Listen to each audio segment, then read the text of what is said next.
होली पर्व विशेष लक्ष्मीनारायण धाम पिपल संरक्षण प्रतिष्ठानमा हवन कुण्ड निर्माणका लागि आर्थिक सङ्कलनका उद्देश्यले खेलिएको यस होली पर्व आर्थिक सङ्कलन मात्र नभएर होली पर्वको संरक्षण संस्कृति र गर्नका लागि हामी यसरी खेलिएको छ। त्यसै गरी पर्यावरण सन्तुलनका लागि पिपल संरक्षण गरौँ, पिपलहरू नकाटौँ, पिपल रोपौँ र पिपलको संरक्षण गरौँ भन्ने उद्देश्यका साथ खेलिएको यस होली पर्व आज तेस्रो दिन सगा स्थित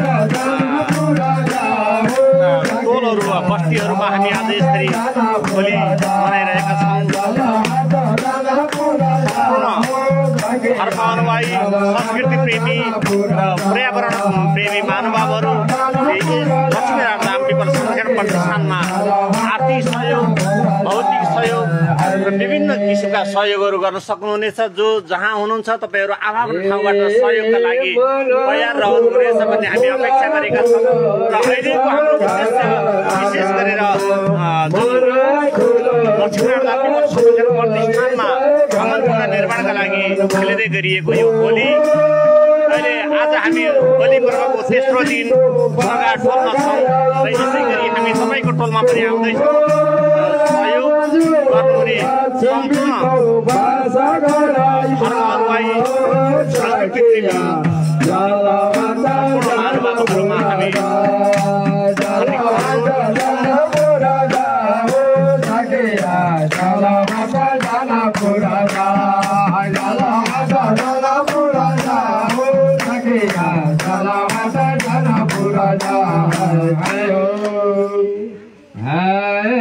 ज्ञान ध्यान बढो सधैँ सबै घर घरको ज्ञान ध्यान बढो सधैँ सबै परिवारको। होली पर्वलाई विशेष रङ्गको पर्व र संस्कृतिको पर्वलाई विकृतिका रूपमा होइन, यसलाई संस्कृति संरक्षणको रूपमा लैजानुपर्छ भन्ने मूल्य र मान्यताका साथ अनि यस होली पर्वलाई हाम्रो यो लक्ष्मीनारायण धाम पिपल संरक्षण प्रतिष्ठानले मनाइरहेको छ र संस्कृति संरक्षणका लागि विकृतिमय हुँदै गइरहेको यस होली पर्वलाई विकृतिमा रूपान्तरण होइन, संस्कृति संरक्षणका लागि लागिरहनुपर्छ भन्ने उद्देश्यले पनि हामी यसरी होली पर्व मनाइरहेका छौँ।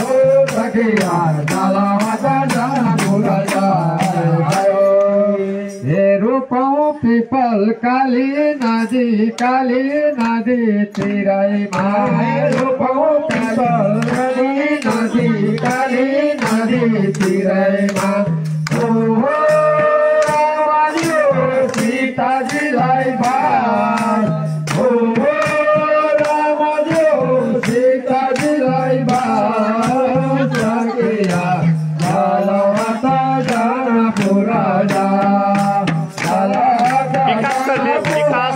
सँगसँगै बाटो निर्माण गर्ने क्रममा बाटो वरिपरि बनिरहेका चौतारीहरू बिसाउने चौतारीहरू बाटो विकासका क्रममा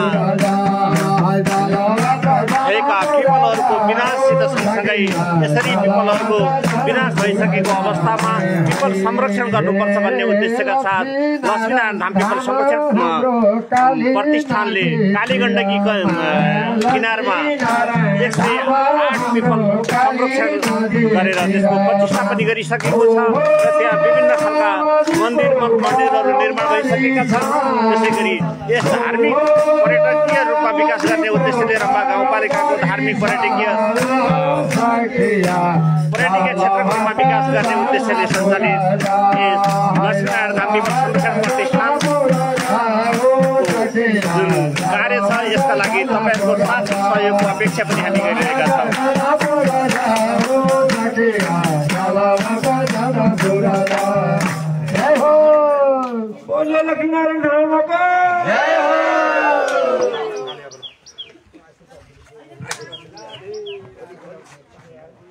हे पिपलुलाई दिएको दाना राजा भनेर हो गीतमा भनिए चाहिँ हामी तपाईँहरूले दिएको दामलाई अवश्य नै सही सदुपयोग गर्नेछौँ। जुन उद्देश्यका लागि सङ्कलन गरिएको छ सही उद्देश्यमा हामी सही कार्य सम्पन्न गर्नका लागि प्रयोग गर्नेछौँ। यसमा तपाईँ निश्चित हुनेछ। तपाईँहरूले हामीलाई गर्नुभएको विश्वासलाई हामी अवश्य पनि मर्न दिने छैनौँ भन्ने प्रतिबद्धता गरी हामी यसै मार्फत तपाईँहरूलाई जानकारी प्रतिबद्धता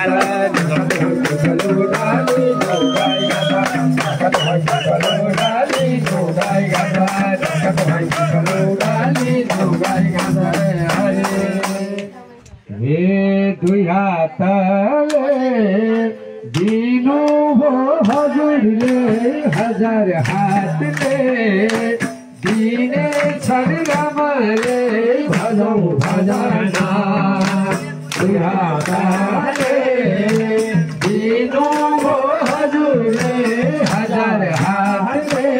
जगदीश सर तपाईँ टाढा भए पनि सम्झिनु भएको छ, त्यसको लागि धेरै धेरै धन्यवाद। तपाईँहरूको साथ सहयोगको अपेक्षा पनि यस लक्ष्मीनारायण धाम प्रतिष्ठानले गरिरहेको छ। यद्यपि भौगोलिक हिसाबले तपाईँ धेरै टाढा हुनुहुन्छ, तर आध्यात्मिक हिसाबले र मानसिक हिसाबले तपाईँ हामीसँग जोडिनु भएको छ भन्ने हामी बुझेका छौँ।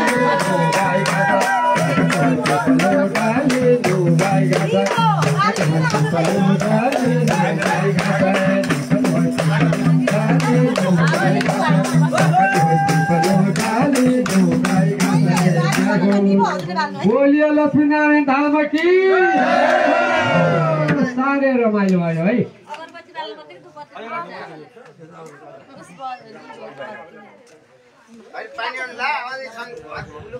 उद्देश्य रहेको छ हवनकुण्ड निर्माण। यद्यपि सहयोग गर्ने हातहरूले अहिले होलीको विशेष दक्षिणाका स्वरूप सहयोग गरे पनि यसको सही सदुपयोग हुनेछ हवनकुण्ड निर्माणका लागि।